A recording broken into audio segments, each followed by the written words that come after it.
Yeah, and I think honestly what helped me kind of choose Olivia was some of the testimonies. So if you are on the fence or you're like you feel like you're being scammed because it's on Instagram, definitely listen to these testimonies because they will help you make this decision because it is a big decision. So don't feel like you have to be pushed into one corner. You can try things and see if they work for you. And that's kind of what we did. We did the full workup for IVF, and our doctor called us, told us we had less than a 5% chance of getting pregnant naturally. And he recommended that we do IUI with letrozole. And I basically was kind of turned off by that because I was like, you don't even really know me. All the testing came back negative. So why, if everything, my tubes are patent, if I have great egg count, if all of these things, like, why is it not happening? And I think that really stuck with me because I am a pharmacist and I work in the medical field. And I was like, the why is just kind of bothering me. And I just wasn't convinced that that number was real. And I was like, where are you even getting this 5%? I was like, I don't like your number. I don't know what data you're using for this. So now you've got me now you're a suspect. Okay. And I don't know if I can trust you.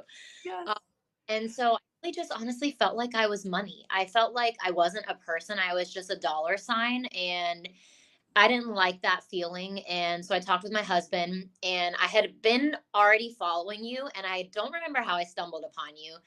And I researched everything you said because I was like, you know what, maybe she's full of it. And maybe this is going to be a scam that I fall into. And, that's okay. It happens.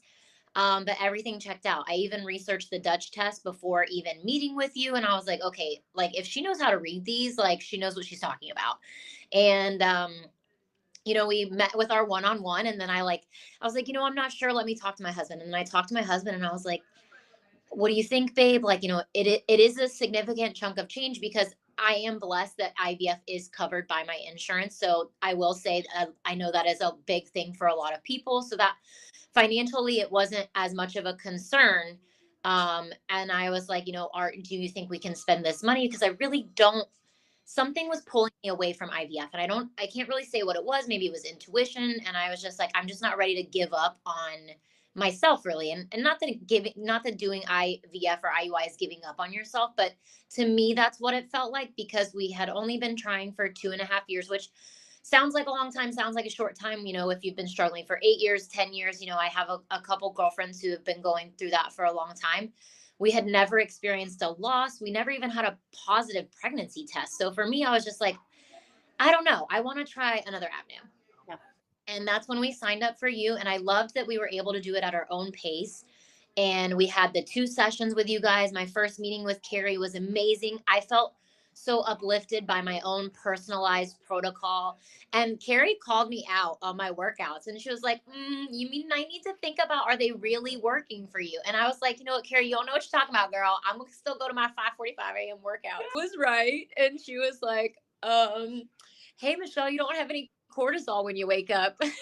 And then you go and burn it all at the gym, and then you're supposed to go through your whole workday with no And you're cortisol. not eating. Maybe were you not a big breakfast eater as well? Were you like getting up, working out, not eating breakfast? Yes, exactly. Because I was like, I would wake up at like 5, rush to the gym, and then go work out on an empty stomach, and then come home and rush to try to eat breakfast. And I wasn't really hitting, like, I was getting in protein and stuff like that because I would eat, a big breakfast, but it wasn't enough for like what my cortisol was needing. Yep. And that Dutch test really was like, eye opening for me because people say, oh, you're stressed out, like you're burnt out, and it's like, ma'am, I have been this way my whole life. I am type A. We know how to operate like this. Exactly. And I don't drink caffeine, I don't drink coffee. So I was just like, guys, I'm just naturally energetic, I don't need help, blah blah blah. And it's like you see your cortisol and you're like, oh my gosh, I'm a problem. The hormones are so well. Just getting that data, like you said, your data, the number, seeing on paper a non-subjective, right, point of view of like, oh, this is actually what is happening. Even though I feel this way and I can function in this way fine and I feel great, it's like, oh, but my body is telling me another story. Exactly. And I think that Dutch test really was the eye opener for me because at first I thought it was like, oh, my estrogen is so dominant and like I'm low on progesterone. And when we got the Dutch test, it really wasn't saying that that was my primary issue. It was really my cortisol and stress levels. And it's like, Day, like I started making those changes. I decided, you know what, let's not do morning workouts. Let's wake up and let's enjoy the morning. Let's take that time, to get ready, make breakfast, and then let's do our workouts in the afternoon. So I had to change my work schedule. I had to change like my normal routine. And literally, after doing that for a month, we got pregnant the next month. I remember there was a moment at work that I really recalled one of your modules where it was like, when you feel that stress, when you feel it, stop what you're doing and take a minute and just do belly breathing for like a minute. So I remember it was a very stressful day at work. We had a patient who was not doing well. And I just remember being like, I gotta take a second. And I went to the bathroom and I was like belly breathing for 1 minute. And then I like kind of was like, okay, we're safe. This is not happening to me. I'm okay. And kind of moving on my day with that. So I think that was a huge help. Olivia, I'm probably not going to be a pharmacist for much longer.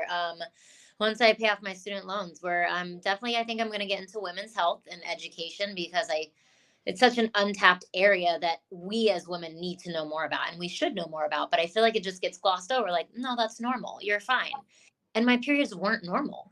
Like I thought they were, because like they come every month, they're around the same time, but the consistency was not normal. And I didn't understand that until and it was just eye opening that these changes were something that I didn't even know I needed, because no one had educated me on it. I'm a doctor, and Right. I didn't. Yeah.